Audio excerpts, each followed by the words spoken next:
Digestive system. क्या देखेंगे आज? Digestive system. डाइजेस्टिव सिस्टम हमारे शरीर का लगभग मेन पार्ट्स जितने होते हैं उन सबको कवर करता है और ये इसी कारण से एग्जाम पॉइंट ऑफ व्यू से इसकी वैल्यू बहुत ज़्यादा हो जाती है। तो आज हम लोग इसको देखेंगे कि पाचन तंत्र क्या होता है। अगर डाइजेस्टिव सिस्टम की बात करें तो डाइजेस्टिव सिस्टम को समझा जा सकता है। सबसे पहले तो ये होता क्या है, तो डाइजेस्टिव सिस्टम में एक वर्ड आया जिसका नाम क्या है? डाइजेशन। डाइजेशन क्या है और दूसरा हम समझेंगे इसका प्रोसेस क्या है। डाइजेशन क्या है और इसका प्रोसेस क्या है, किस विधि से होता है। तो डाइजेशन क्या है, इसको सिंपल पॉइंट ऑफ व्यू से समझेंगे तो द ब्रेकडाउन ऑफ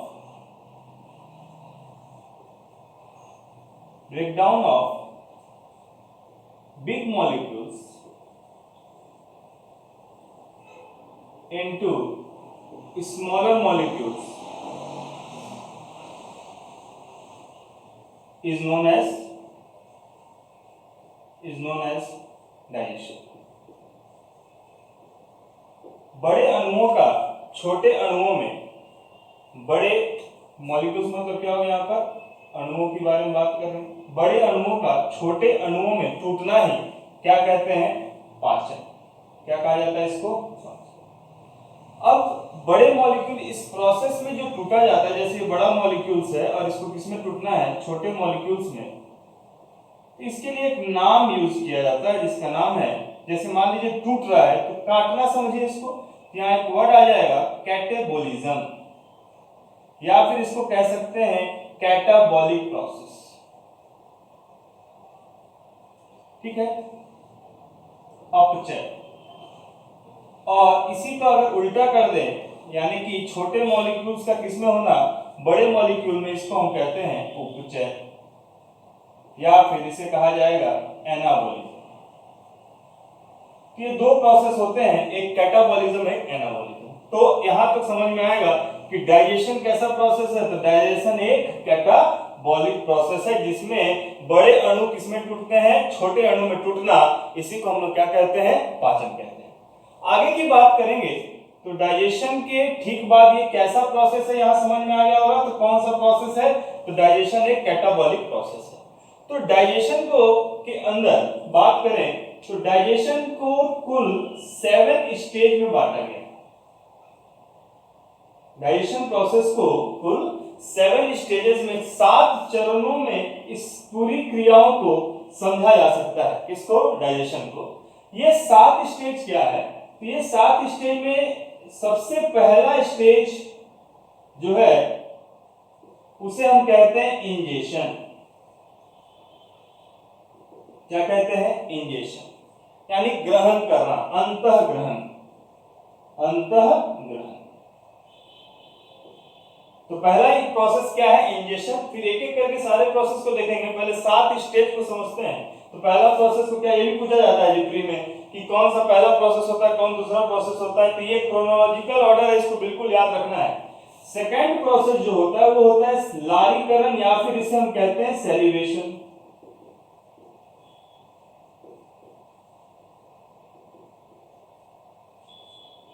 ठीक है। दूसरा प्रोसेस, तीसरा प्रोसेस होता है जिसको हम लोग कहते हैं प्रोपल्सन।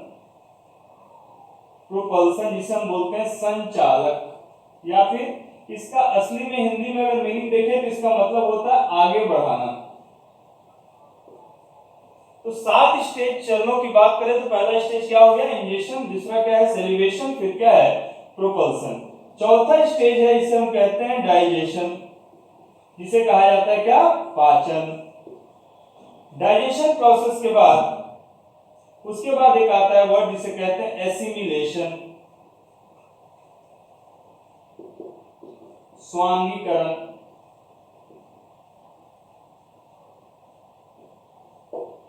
फिर प्रोसेस आता है एब्जॉर्प्शन, और लास्ट प्रोसेस आता है जिसे हम लोग कहते हैं क्या? इजेक्शन। ये उल्टा हो गया। डाइजेशन के बाद आ जाएगा क्या? एब्जॉर्प्शन। फिर क्या आ गया? एसिमिलेशन। और फिर क्या है इजेक्शन। एसिमिलेशन मतलब होता है स्वांगीकरण, और इसको बोलते हैं अवशोषण। इजेक्शन मतलब परित्याग।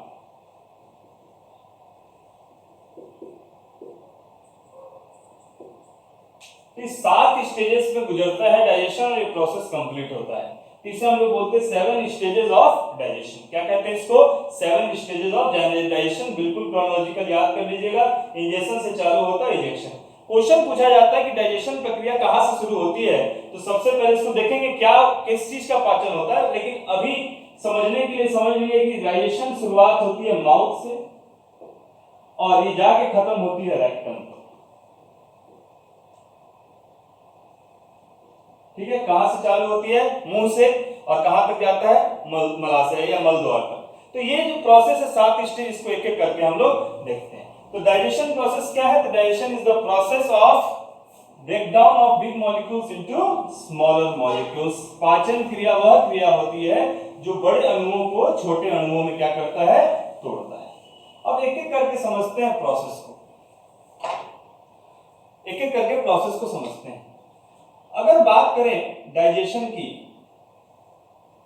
तो डाइजेशन जैसा हम लोग बताया कि कहां से शुरू होता है पाचन क्रिया। पाचन क्रिया चालू होती है कहां से? माउथ से, और ये जाके खत्म होता है कहां पर? रेक्टम।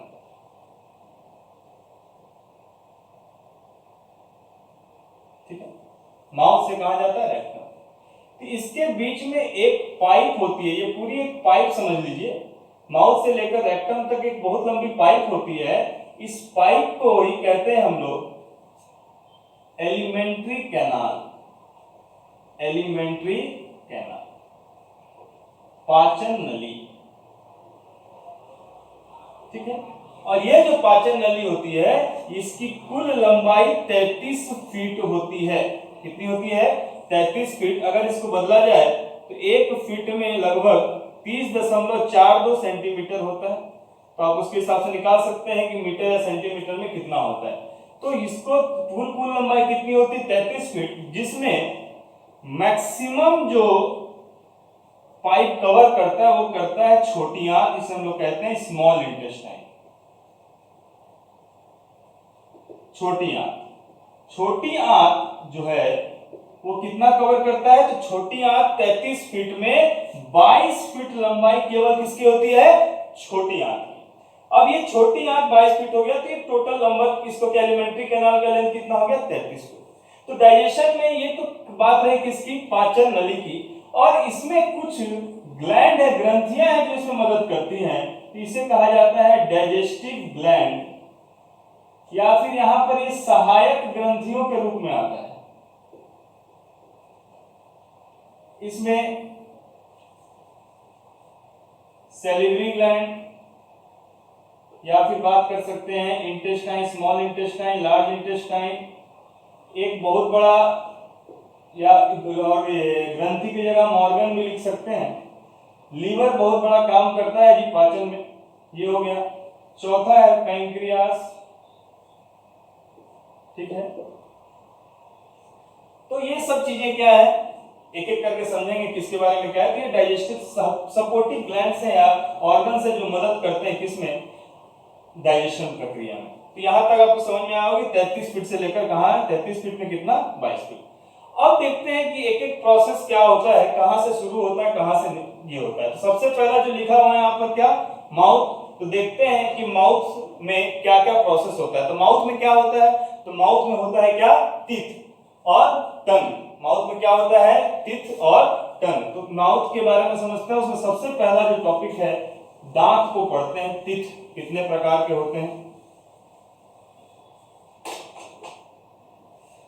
तो सबसे पहला आगे किसके बारे में? टीथ की बात करते हैं। मानव शरीर के हिसाब से 2 प्रकार के टीथ होते हैं। एक होता है मिल्क टीथ, जिसे हम दूध का दांत कहते हैं, और दूसरा होता है परमानेंट टीथ। सॉरी, हाँ कह सकते हैं इसको परमानेंट टीथ,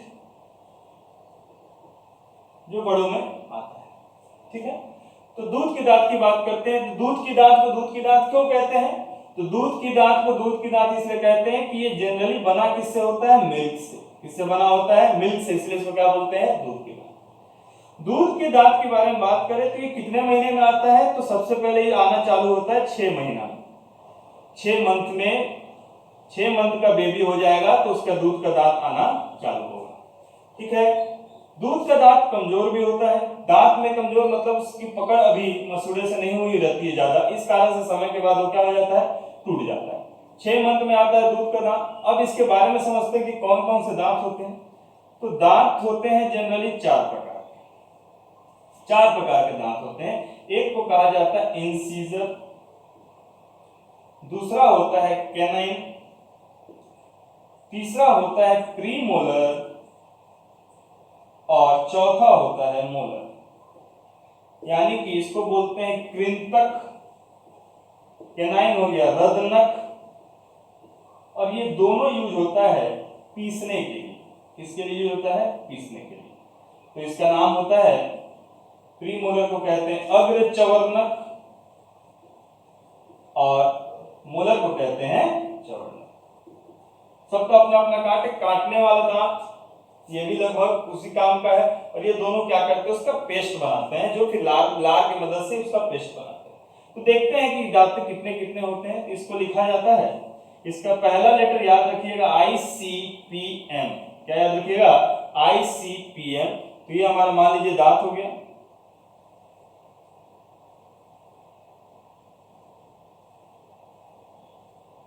चलिए यहां आप लिख दीजिए ICPM, ICPM। सेम चीज नीचे भी ICPM, ICPM। ठीक है, अब दांत को देखिए, इसके लिए याद रखेंगे 2012। क्या याद रखेंगे? 2012। दूध का दांत कब आया था? 2012। ऐसे याद रखेंगे, 2012 में दूध का दांत आया था। जिसका एज हुआ है, आपका तो नहीं होगा लेकिन फिर भी 2012। तो इसको याद रखिएगा 2012। उल्टा लिखना है 2012। इधर से भी क्या आ जाएगा? 2012, 2012, 2012। एक चीज देख के समझ में आ गया होगा आपको कि ये 0 है। ठीक है, और ये 0 है, यहां दिख गया। यानी कि दूध के दांत में कौन सा दांत नहीं होता है? तो प्रीमोलर नहीं होता है। क्या नहीं होता है? दूध के दांत में कौन सा दांत मौजूद नहीं होता है? प्रीमोलर। अब संख्या जोड़ लेते हैं कि टोटल कितना हुआ। तो 2012, इसको 4 गुना सबसे मल्टीप्लाई करेंगे तो दूध के दांत टोटल कितने होते हैं? 20। कितने होते हैं? 20। ठीक है, यहां तक समझ में आया होगा दूध की दांत के बारे में कहानी। अब आ जाते हैं हम लोग किसके बारे में बात करने? प्रीमोलर, परमानेंट टीथ में। तो याद रहेगा कि दूध के दांत में कौन सा दांत नहीं होता है? तो प्रीमोलर नहीं होता, अग्रचवर्णक उसमें मौजूद नहीं होता है। अब आ जाते हैं किसकी बात करते हैं? परमानेंट टीथ की। परमानेंट टीथ क्या होता है? ये आप हो सकता है इसका स्क्रीनशॉट ले लेंगे आप। तो परमानेंट टीथ क्या होता है उसको समझिए। परमानेंट टीथ में वही है, कब आता है? तो 6 साल में। 6 साल में पहला परमानेंट टीथ आता है। ठीक है, दांत में सबसे, शरीर का सबसे मजबूत चीज है जिसको दांत बोलते हैं, तो दांत में मौजूद होता है, उसे हम कहते हैं इनेमल। क्या बोलते हैं? इनेमल। शरीर का सबसे मजबूत भाग क्या होता है? इनेमल, दांत में होता है मौजूद। चलिए परमानेंट टीथ को देखते हैं। तो परमानेंट टीथ ये बना लिए, इसमें भी क्या आ जाएगा? ICPM। इधर भी क्या हो जाएगा? ICPM, ICPM, और ये भी ICPM।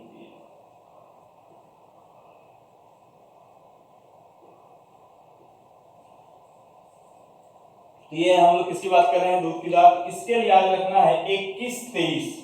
कैसे याद रखना है? 21, 23, 21, 23, 21, 23, 21, 23। ठीक है, क्या याद रखना है? 21, 23। इसका कोड क्या है?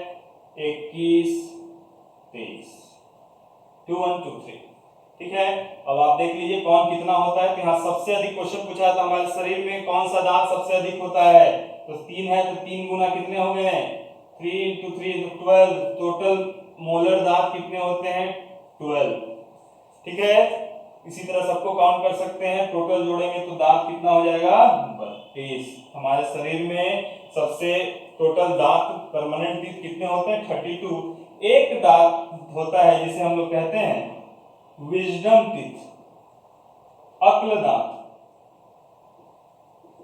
अब क्यों कहते हैं अक्ल दांत, इसका कोई नहीं है, लेकिन फिर भी अक्ल यानी कि जब आपको बुद्धि हो जाए, तो बुद्धि का उम्र क्या है, लगभग कितना है, 25 साल की उम्र में आता है। कब आता है, 25 साल के 25 ईयर एज में विजडम टीथ आता है। और यह अक्ल दांत बहुत तकलीफ भी देता है, जब आता है तो तकलीफ देता है, कभी कभी टेढ़ा हो जाता है तो दिक्कत करता है। तो ये लास्ट दांत है, तो शरीर का जो आखिरी दांत होता है वो अक्ल दांत 25 साल की उम्र में आता है, जिसे हम लोग कौन सा टीथ कहते हैं, विजडम टीथ। अब क्वेश्चन आता है कि विजडम टीथ किस प्रकार का टीथ है, तो विजडम टीथ क्या होता है, मोलर होता है, यानी क्या होता है, चवल। ठीक है, क्या होता है, चवल। ठीक है, तो ये कहानी हो गई दांत की। दांत के बारे में समझ में आ गया होगा। ठीक है, दांत पर किसका प्रभाव होता है, दांत में क्या होता है, दांत में होता है कैल्शियम।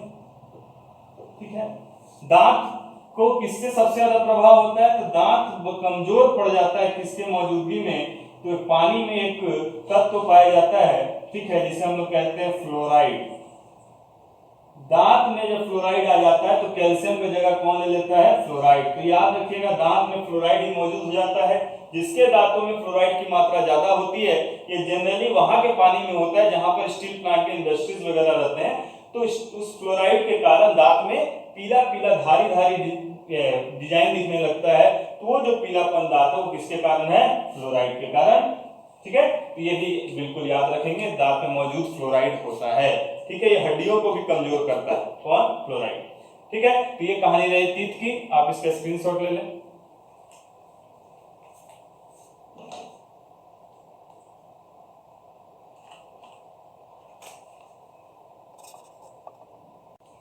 चलिए, तो माउथ में दूसरा पार्ट क्या होता है, तो माउथ का सेकंड पार्ट होता है क्या, टंग, जिह्वा। जिह्वा क्या होता है उसको समझिए। जिह्वा में जनरली इसका काम क्या है, टेस्ट पहचानना। तो 4 पार्ट होते हैं इसमें, ये कोई स्टडी पूरा नोन नहीं है, लेकिन फिर भी इसके 4 पार्ट होते हैं।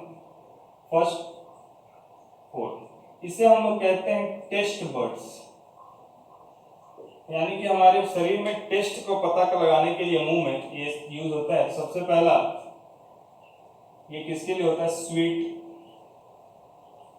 ठीक है, उसके बाद आता है आपका सॉल्ट, फिर होता है सोर, और फिर होता है बिटर, यानी कि मीठा, नमकीन, खट्टा, और लास्ट क्या है, कड़वा। ये 4 टेस्ट वर्ड होते हैं जीभ में। बाकी जीभ का काम आप जान ही रहे हैं, संस्कृत में, हिंदी में पढ़े होंगे, तालु से टच करने वाले बहुत शब्द कौन से हैं, ये सारे काम तो टंग का रहता है। लेकिन मेनली जो डाइजेशन में क्या काम है, तो डाइजेशन प्रोसेस में इसका काम क्या है, केवल क्या करना, टेस्ट को पहचानना। किसको पहचानना, टेस्ट को पहचानना। तो इसे क्या कहते हैं हम, टेस्ट बर्ड्स। क्या कहते हैं, टेस्ट को पहचानने वाला चीज होता है। तो डाइजेशन में पहला प्रोसेस जो होता है उसे हम क्या कहते हैं, इंजेशन, मतलब खाना को अंतर ग्रहण किए। तो यही पार्ट क्या है, माउथ। तो माउथ के अंदर 2 चीज होता है, कौन कौन सा, एक टीथ, दांत, और दूसरा क्या होता है, टंग। ठीक है, अगला हम आते हैं, बात करते हैं, वो है आपका नेक्स्ट प्रोसेस जिसे हम कहते हैं स्टेज 2, जिसे कहते हैं हम सेलिब्रेशन। यानी कि अब खाना में प्रोसेस होगा चालू। प्रोसेस क्या होगा, तो सेलिब्रेशन में क्या होता है कि इसमें निकलता है लार। क्या रहता है, लार, लार बनता है, यानी कि सेलिवा। जैसे हम खाना खाते हैं तो लार अपने आप डेवलप होता है, और लार जब डेवलप होता है तो लार के डेवलप होने के कारण वो भोजन पदार्थ को मुलायम करता है, मुलायम करता है। और यहीं से प्रोसेस चालू हो जाती है, किसकी, डाइजेशन क्रिया होती है माउथ, क्योंकि ये भी प्रोसेस माउथ में ही होती है। तो डाइजेशन की क्रिया कहां से शुरू होती है, माउथ से होती है। तभी उसमें हम दूसरे प्रोसेस में है, जो नेक्स्ट स्टेज है वो सेलिब्रेशन है। तो लार इस लार के बारे में कोई भी लिक्विड पदार्थ, तरल पदार्थ की बात करते हैं तो हम उसमें सबसे पहले उसको किससे समझते हैं? पीएच से। तो इसकी पीएच जो होती है, खाने के पहले जो इसकी पीएच होती है, पीएच मान जो बताता है कि वो क्षारीय है कि अम्लीय है, एसिडिक है या बेस है, या बेसिक है एसिडिक है। तो खाने के पहले इसका जो पीएच मान होता है वो होता है 6.5, लगभग पानी जैसा होता है खाने के पहले। लेकिन जैसे ही हम खाना खाने हैं, खाने के बाद असली सारा बीमारी कब होता है? खाने के बाद। आधा से ज्यादा बीमारी किसके कारण होता है? जिह्वा के कारण। क्यों? क्योंकि वही हमको टेस्ट बताता है, उसी टेस्ट के कारण हम ऐसे चीज खाते हैं जो हमारे शरीर के लिए क्या है? प्रॉब्लम करता है। तो खाने के बाद स्थिति गंभीर होना मतलब ये क्या होता है? अम्लीय हो जाता है, एसिडिक हो जाता है। और इस एसिडिक होने के कारण इसका जो पीएच होता है वो 5.5 के आसपास पहुंच जाता है। इसके आसपास 5.5 के आसपास पहुंच जाता है। अब देखो, क्यों बोलते हैं डॉक्टर्स कि सुबह आप ब्रश करें चाहे नहीं करें, रात को करना चाहिए खाने के बाद? क्यों? क्योंकि जब आप खाना खाएं तो लार कैसा हो गया? एसिडिक हो गया। अब ये जैसे ही एसिडिक हुआ तो हमारे दांतों को ये प्रभाव डालता है एसिड, और इसी कारण से जब हम ब्रश करते हैं तो ये जो हमारा टूथपेस्ट होता है, वह टूथपेस्ट जो है वो क्या होता है? क्षारीय होता है। क्षारीय मतलब बेसिक होता है, और यह बेसिक एसिड के साथ मिलकर इसको क्या कर देता है? न्यूट्रल। यानी कि आप लोग केमिस्ट्री में पढ़े भी होंगे कि acid react with base to form salt, नमक बनाता है। नमक का पीएच कितना होता है? 7। तो ये कहानी है। तो ये समझने लायक है कि ये लार की बात। अब बात करते हैं कि ये प्रोसेस क्या होगा। तो हम लोग शुरू में डाइजेशन प्रोसेस के बारे में क्या बात किए? तो डाइजेशन प्रोसेस में बोले कि हम ये कैटाबॉलिक प्रोसेस है, यानी कि ये टूटता है। ठीक है, टूटता है। इसका मतलब ये है कि यहाँ पर उस खाने को तोड़ेगा कौन? तो ये जो तोड़ने वाला है वो कोई ना कोई तो होगा, वो है कौन? एंजाइम। कौन है? एंजाइम। ये एंजाइम तोड़ते हैं। तब आता है एक वर्ड, यहाँ पर एक ग्रंथि होती है। अब आता है अंतर की ग्रंथि और अंग में क्या फर्क होता है? तो ग्रंथि वह होती है जो हार्मोन्स या एंजाइम्स का क्या करे? स्राव करे। ग्रंथि और वो होती हैं ग्लैंड्स, वो होते हैं जो या तो हार्मोन्स या फिर एंजाइम्स का क्या करें? सिक्रीशन करें। उसे हम क्या कहते हैं? ग्रंथि। तो यहाँ पर एक ग्रंथि मौजूद होती है जिसको हम लोग बोलते हैं सैलिवरी ग्लैंड, लार ग्रंथि। क्या कहते हैं? लार ग्रंथि। अब देखते हैं कि इस लार ग्रंथि में कौन कौन से एंजाइम मौजूद होते हैं। तो लार ग्रंथि में 3 एंजाइम मौजूद होते हैं, जिसमें सबसे पहला है, इसका नाम है टाइलिन। क्या नाम है उसका? टाइलिन। ठीक है।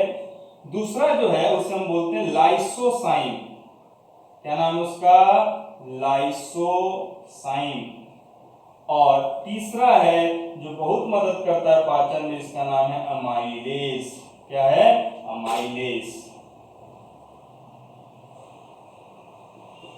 3 है। देखते हैं किसका क्या काम है। तो टाइलिन जो पाचन करता है, टाइलिन का काम है किसका पाचन करना? तो टाइलिन का काम है पाचन करना किसका? स्टार्च। स्टार्च मतलब यहां पर किसका? कार्बोहाइड्रेट। पढ़ेंगे न्यूट्रिशन में इसके बारे में। तो किसका पाचन करना? कार्बोहाइड्रेट का पाचन करना किसका काम है? टाइलिन का। लाइसोसाइम क्या होता है? मुंह में जितने भी पैरासाइट्स होते हैं, जीवाणु होते हैं, कीटाणु होते हैं, बैक्टीरियाज होते हैं, उनको आधा काम वही कर देता है। कहाँ? मुंह में। ये जनरली किसके लिए है? जीवाणुओं के लिए। जीवाणु मतलब कहने का मतलब यहाँ पर है पैरासाइट्स। जितने भी पैरासाइट्स हैं या कुछ बैक्टीरिया है जो शरीर को नहीं जरूरत है, तो मैक्सिमम कोशिश करता है कि लाइसोसाइम ही क्या करेगा? लाइसोसाइम उसको मार देगा। एमाइलेज बहुत इंपॉर्टेंट है। ये स्टार्च को ग्लूकोज में कन्वर्ट कर देता है, बहुत बड़ा काम कर देता है ये भी स्टार्च को। स्टार्च एक क्या है? आपका कार्बोहाइड्रेट है। कार्बोहाइड्रेट का ये 3rd डिग्री कार्बोहाइड्रेट है, जिसे पॉलीसेकेराइड कहते हैं। ठीक है। पॉलीसेकेराइड के अंदर से वो किसमें शॉर्ट फॉर्म में सीधे बदल देता है, यानी स्टार्च को सीधे किसमें बदल देता है, ग्लूकोज में बदल देता है। तो हम लोग डाइजेशन किसको कर सकते हैं, हम लोग डाइजेशन किसका कर सकते हैं, तो हमारी बॉडी किसको समझ सकती है, वो जो फर्स्ट डिग्री का कार्बोहाइड्रेट होगा उसी को कर सकती है। जैसे ग्लूकोज हो गया, ये सारे चीज हो गए, वो सबको ये करेगी। ठीक है, तो ये कहानी रही किसकी, लार ग्रंथि। ठीक है, लार ग्रंथि के अंदर कितने हो गए, टाइलिन, लाइसोसाइम और अमाइलेज। ये कहानी किसकी है, एंजाइम्स की बात कर रहे हैं। अगला प्रोसेस है, नेक्स्ट प्रोसेस है जिसको हम लोग बोलते हैं प्रोपल्सन। क्या बोलते हैं, प्रोपल्सन या फिर संचालक। चलिए इसको देखते हैं, स्क्रीनशॉट ले सकते हैं आप इसका।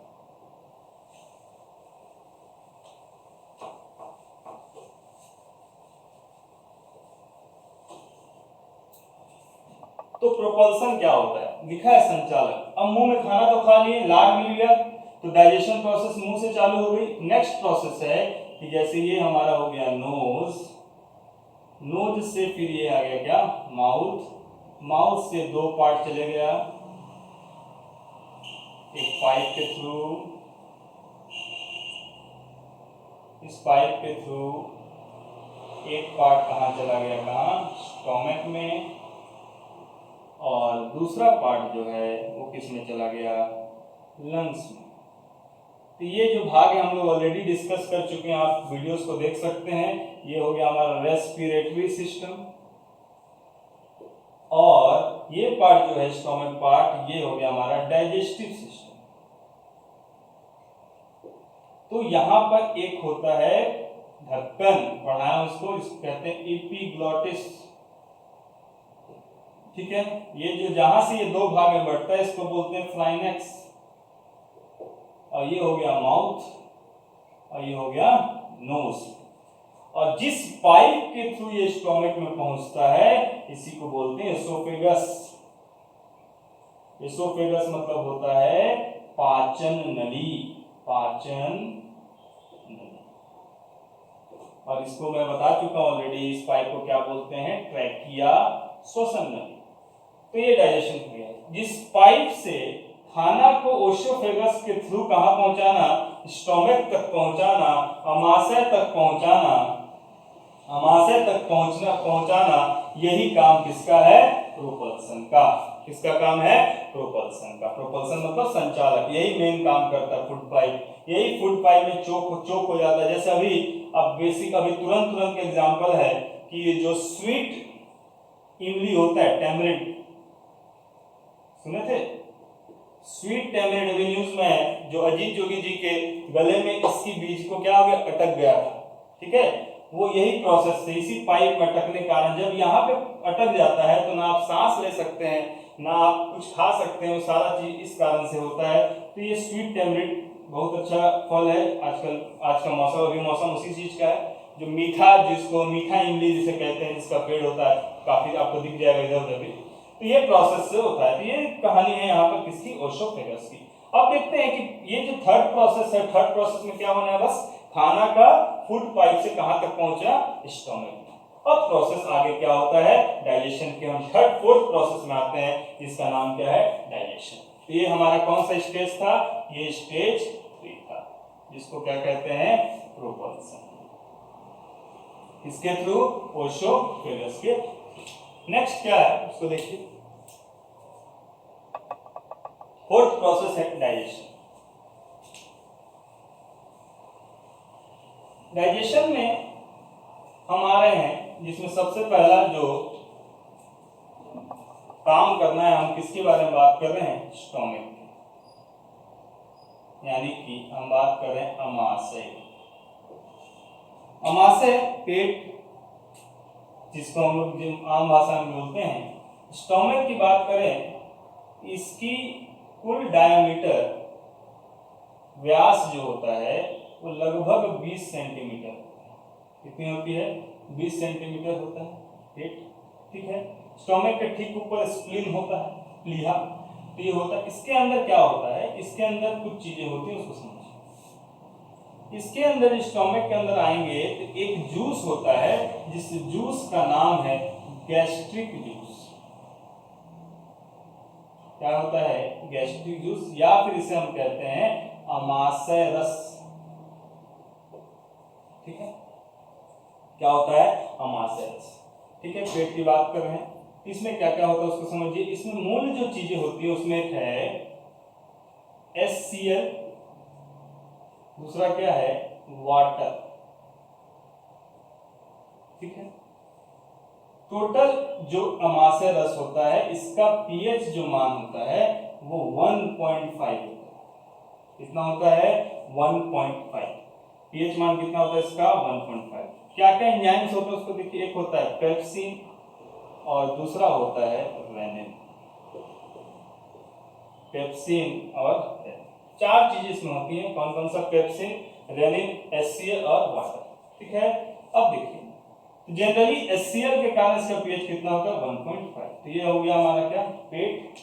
पेट के अंदर एक झिल्ली होती है, उसके बारे में पढ़ते हैं, अभी समझेंगे क्या होती है। तो ये चार चीजें मौजूद होती है। पेप्सिन का काम क्या है, पेप्सिन का काम है, पेप्सिन का काम है प्रोटीन को तोड़ना। किसको तोड़ना, प्रोटीन, प्रोटीन को ब्रेक करना। तो प्रोटीन टूट जाता है यहाँ पर पेप्टाइड्स में, किसके मौजूदगी में, पेप्सिन। पेप्सिन के मौजूदगी में प्रोटीन किसमें टूट जाता है, पेप्टाइड्स में। पी से याद रखेंगे। रेनिन एक प्रोटीन होता है जिसका नाम है केसीन। एक प्रोटीन होता है इसका नाम क्या है, केसीन। यह केसीन प्रोटीन पाया जाता है किसमें, दूध में। किसमें पाया जाता है, दूध में। और दूध में जो पाया हुआ ये प्रोटीन है, इसका पाचन करने वाला कौन होता है, रेनिन। ये एक प्रोटीन है, क्या है ये, प्रोटीन। ठीक है, किसका पाचन करता है, रेनिन का, केसीन का पाचन करता है एंजाइम। HCl का काम है खाने को पूर्ण रूप से तोड़ देना, पूर्ण रूप से तोड़ना। HCl का काम क्या है, पूर्ण रूप से क्या करना, तोड़ना। ठीक है, और क्योंकि ये बहुत ही हाई एसिडिक है, इस कारण से, हाईली एसिडिक होने के कारण यहां पर क्या होता है कि इससे बचाने के लिए इसमें क्या मिला है, अपने आप फॉर्म होता है पानी। ठीक है, हम पीते हो तो ठीक है, पहले से ही मौजूद होता है पानी, और ये जो है इसकी एसिडिक नेचर को क्या करती है, कम करती है, अम्लीयता को कम करती है। फिर भी क्योंकि एसिड है, 1.5 pH के एसिड आपके शरीर पे आ जाए तो जला देगा, तो ये पेट को क्या करेगा, इस कारण से पेट के परत को, अमाशय के परत को, स्टोमक के परत को एक झिल्ली से घेरा हुआ रहता है, जिस झिल्ली को कहते हैं म्यूकस। म्यूकस झिल्ली, ये मेम्ब्रेन मदद करता है किसको, पेट के भाग को क्या करने में, तो यहां पर आप समझ में आया होगा कि स्टोमक का मेन काम क्या है, स्टोमक का मेन काम है किसका, पेप्सिन। रेनिन इसका काम है पाचन क्रिया, यहाँ प्रोटीन का पाचन हो रहा है। यानी कि पूछा जाए कार्बोहाइड्रेट के पाचन की शुरुआत कहाँ से होती है, तो कार्बोहाइड्रेट की पाचन की शुरुआत मुंह से होती है। प्रोटीन की पाचन की शुरुआत कहाँ से होती है, तो प्रोटीन की पाचन की शुरुआत कहाँ से होती है, पेट से होती है, अमाशय से होती है। ठीक है, इसका स्क्रीनशॉट ले लीजिए आप।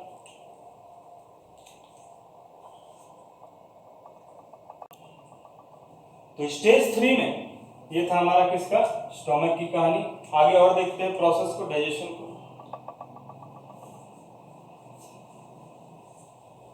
तो डाइजेशन में हम स्टोमक में, अभी हम किसी स्टेज में हैं, 4th में ही है, अभी हम 4th की बात कर रहे हैं, अभी हम आगे नहीं बढ़े हैं, अभी हम 4th स्टेज में ही हैं। तो चलिए देखते हैं थोड़ा सा। तो ये जो खाना की प्रक्रिया है, ये देखिए, मान लीजिए सहायक अंग में ये हो गया लीवर, लीवर के साथ एक पाइप। ऐसे डायग्राम बहुत ही कठिन होता है, इसका डायग्राम आप बना सकते हैं, लेकिन फिर भी आपको एकदम शॉर्ट में ये डायग्राम समझाता हूं, आपको बिल्कुल समझ में आ जाएगा। ये हो गया हमारा गॉल ब्लैडर, इसको बोलते हैं पित्ताशय। उसके बाद ये हो गया पैंक्रियास, इसको बोलते हैं अग्नाशय, और अग्नाशय के बाद आ जाता है स्टोमक यानी कि अमाशय, और अमाशय के बाद ये ऐसे करके टर्न होता है और इस जो डक्ट है दिख रहा है आपको पाइप, इसे हम कहते हैं छोटी आंत, स्मॉल इंटेस्टाइन। चलिए समझते हैं एक करके। लीवर का काम क्या है यहाँ पर डाइजेशन के? लीवर का सबसे पहला काम है एक रस का निर्माण करना जिसे कहते हैं हम पित्त रस। इस पित्त रस बाइल जूस का निर्माण करता है कौन? निर्माण ये करता है, लेकिन ये पित्त रस स्टोर कहाँ होता है? तो ये स्टोर होता है कहाँ पर? यहाँ स्टोर। ये पित्त रस क्या है? इस रस का जो पीएच है, जैसे रस का हम बात करते हैं तो एक पीएच जरूर बात करते हैं, तो एक रस का पीएच क्या है? इसका पीएच लगभग 6.8 से 7 होता है। जो हम लोग ग्रीन टी पीते हैं उस टी के लगभग बराबर इसका पीएच जाता है, और ये लगभग 7 के ऊपर तक जाता है पित्त रस। ठीक है, तो ये पित्त रस की कहानी हो गई।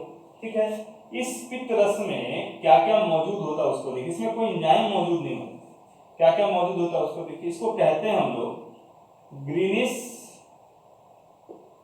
येलो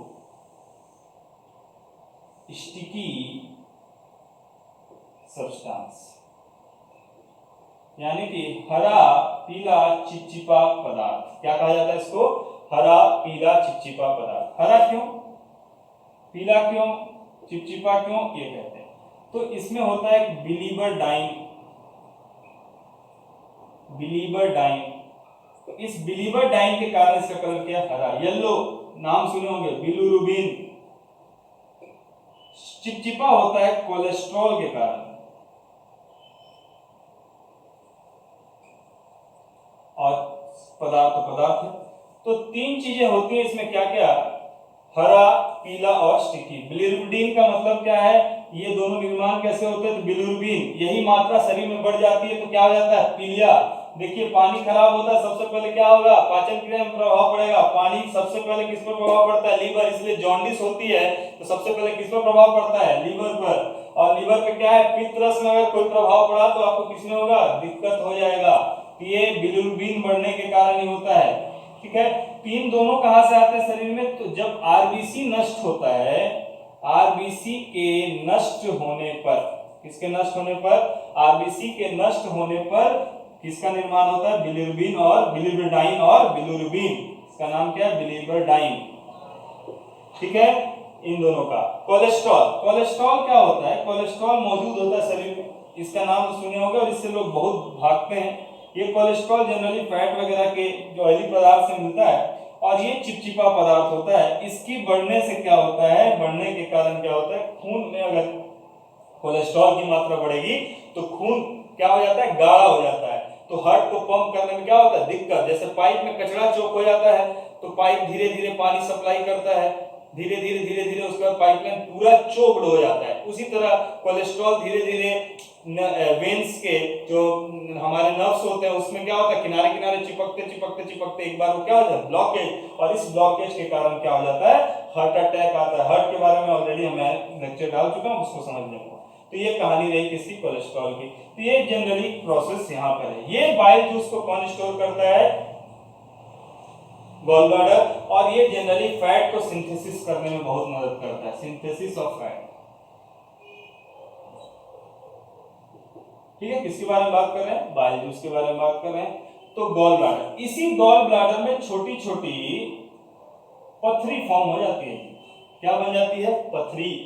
और इस गॉल ब्लैडर, इसलिए बोलते हैं कि क्या गॉल ब्लैडर के बिना शरीर जिंदा रह सकता है? बिल्कुल रह सकता है, लेकिन पित्त रस स्टोर नहीं हो पाएगा। यानी कि आप फैट जब खाएंगे तो सीधे प्रभाव किस पर पड़ेगा? लीवर पर। अब ये जो पथरी होती है, ये पथरी को कहा जाता है कैल्शियम ऑक्सिलेट। और ये होता है कैल्शियम जो शरीर में मात्रा बढ़ जाने के कारण, और आप ऑक्सैलिक एसिड शरीर में मिलकर एक ऑक्सिलेट बनाते हैं, और इसे हम क्या कहते हैं आम भाषा में? पथरी, गॉल स्टोन कहा जाता है। और इसको हटाने के लिए एक सर्जरी करते हैं जिसे हम कहते हैं लैप्रोस्कोपिक। किस चीज का सर्जरी है? लैप्रोस्कोपी। मैग्नीशियम एक एलिमेंट तत्व होता है जो पथरी से बचा सकता है। मैग्नीशियम युक्त जनरली जितने भी गैस की दवा खाएंगे सब में मैग्नीशियम मौजूद होता है। तो मैग्नीशियम हाइड्रोक्साइड को क्या कहते हैं, पढ़े होंगे आप, मैग्नीशियम हाइड्रोक्साइड को मिल्क ऑफ मैग्नीशिया भी कहते हैं। तो मैग्नीशियम जैसे एक तत्व होता है जो खाने से जिसके शरीर में मौजूद होने से पथरी से बचा जा सकता है। और ये पथरी क्योंकि इसकी साइज बहुत छोटी होती है, अगर पूरे पथरी से भर गया तो उससे क्या करते हैं, इस पार्ट को हटाना ही क्या है, सही है। तो इसको कट करके हम क्या करते हैं, यहाँ से हटा देते हैं। यानी अब लीवर डायरेक्ट क्या करेगा, बॉडी को पित्तरस बाइजूस प्रोवाइड करेगा। अब आ जाते हैं हम कहानी किसमें, पैंक्रियास। पैंक्रियास अग्नाशय एक ऐसी ग्रंथि है जो एंजाइम भी सिक्रेट करती है और हार्मोन भी सिक्रेट करती है। ये हार्मोन भी सिक्रेट करती है और एंजाइम भी सिक्रेट करती है। देखिए इसके बारे में क्या करता है।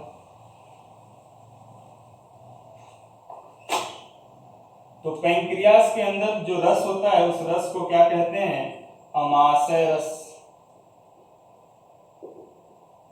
जितने भी रस हैं वो सारे एसिडिक होते हैं, एक को छोड़ के, वो कौन है, बाइल जूस। इसको छोड़ के बाइल जूस, इसको छोड़ के सारे क्या होते हैं, आपको एसिडिक होते हैं। इसके अंदर क्या क्या होता है उसको समझिए। इसके अंदर एक एंजाइम होता है, इसका नाम है ट्रिप्सिन।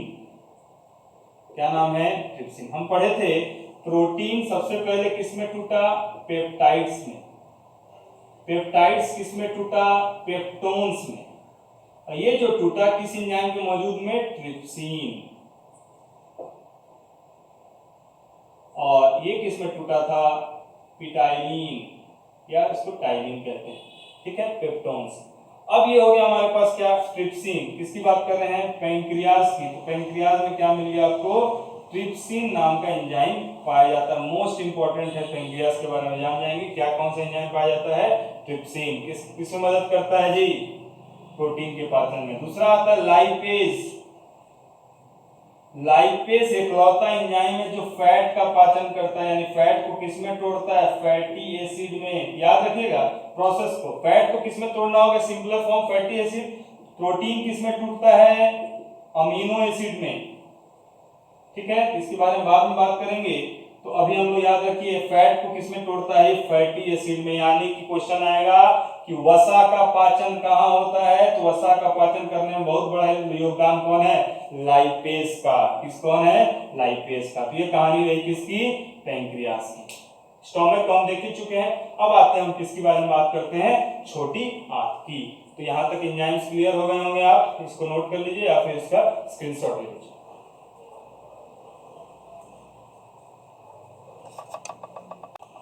चलिए नेक्स्ट पार्ट है वो क्या है, छोटी आंत, स्मॉल इंटेस्टाइन। स्मॉल इंटेस्टाइन के बारे में क्या देखे थे कि छोटी आंत सबसे लंबा पाइप होता है, कितना है, 22 फीट का। कितना होता है, 22 फीट का। छोटी आंत में जो रस होता है उस रस को कहते हैं हम आंत रस। क्या कहते हैं उसको, आंत रस या फिर इंटेस्टाइनल जूस।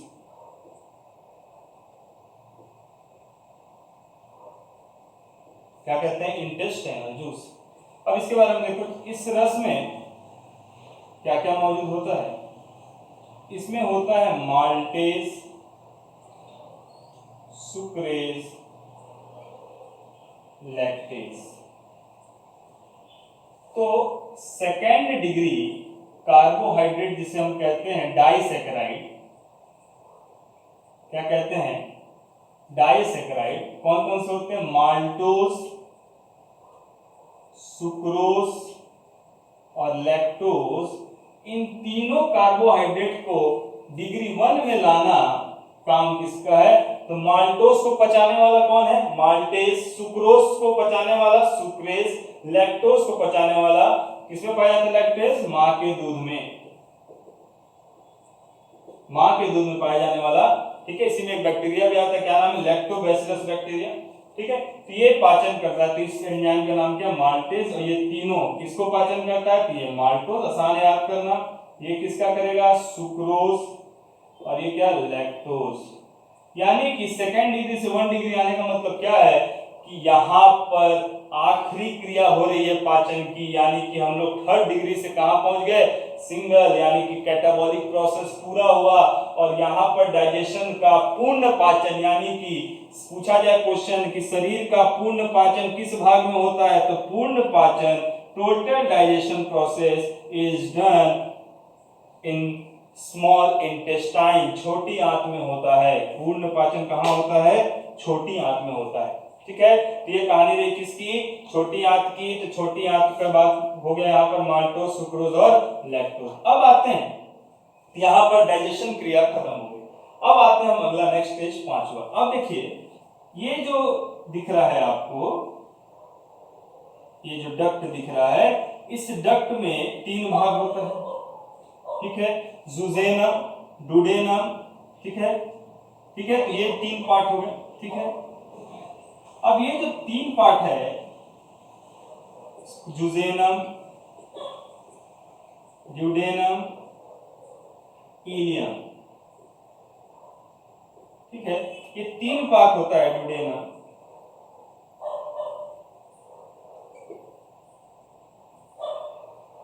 ठीक है, इस जगह पर छोटे छोटे धारी जैसे स्ट्रक्चर होते हैं। इन स्ट्रक्चर को कहा जाता है रसांकुर। क्या कहते हैं, रसांकुर, या फिर आम भाषा में से इंग्लिश में से विलई बोला जाता है। क्या कहा जाता है, विलई। किसकी बात कर रहे हैं हम लोग, विलई। क्वेश्चन आता है कि डाइजेशन में विलई का क्या रोल है, तो रसांकुर का काम क्या है, इसका काम है टू एब्जॉर्ब द न्यूट्रिएंट्स, यानी कि पोषक तत्वों का क्या करता है, अवशोषण करता है। क्या करता है, अवशोषण, यही है ना वह एब्जॉर्प्शन। तो ये प्रोसेस करता है, ये धारी जैसा स्ट्रक्चर इसमें प्रोसेस करता है, इसका नाम क्या है, विलई, जिसे क्या कहते हैं, रसांकुर।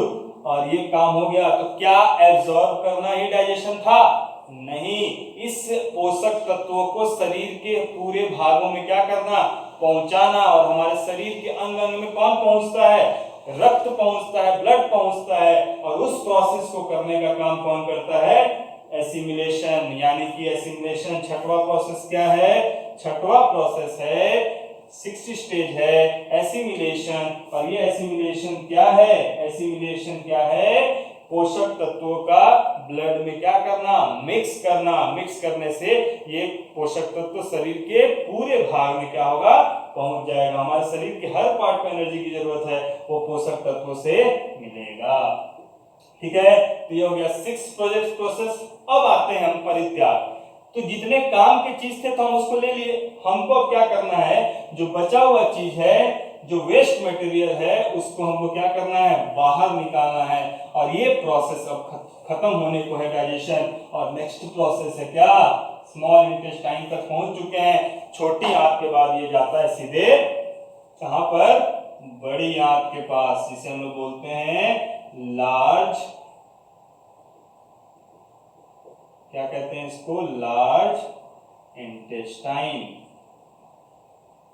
बड़ी आंत की बात करते हैं हम। ठीक है, अब स्मॉल कहां से आ गए हम, स्मॉल इंटेस्टाइन से कहां पहुंच गए हम, लार्ज इंटेस्टाइन में।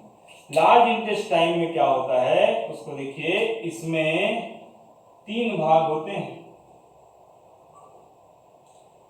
पहला होता है सीकम। सीकम याद रखिएगा, सीकम ही है जो किससे कनेक्ट होता है, स्मॉल इंटेस्टाइन से, छोटी आंत से, सीकम। और दूसरा होता है कोलोन। और लास्ट पार्ट होता है जिसे हम लोग क्या कहते हैं, रेक्टम। क्या कहते हैं, रेक्टम, मलाशय। ठीक है, सीकम का काम क्या है, जो अनडाइजेस्टेड फूड है, अनडाइजेस्टेड फूड को कहां पहुंचाना, कोलोन के पास पहुंचाना।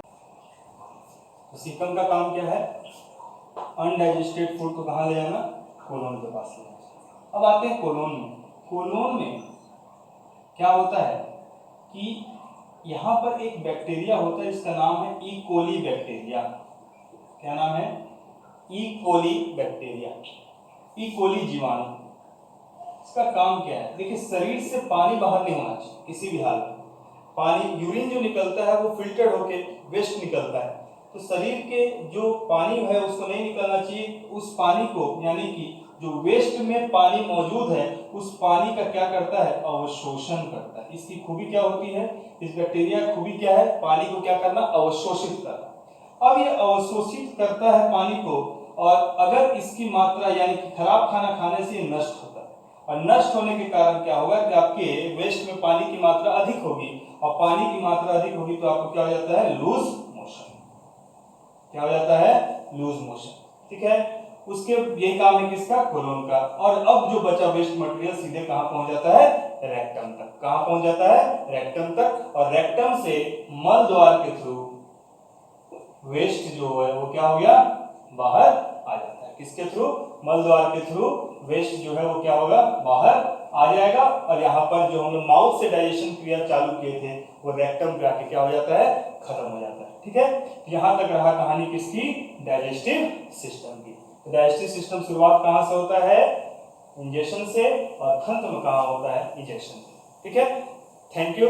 और आपको कुछ डाउट होगा तो आप कमेंट बॉक्स में लिखिए, और इससे रिलेटेड कोई भी नोट्स चाहिए तो आप मेरे मेल आईडी जो डिस्क्रिप्शन बॉक्स में है उसको आप जरूर देखेंगे। ठीक है, चलिए, थैंक यू क्लास।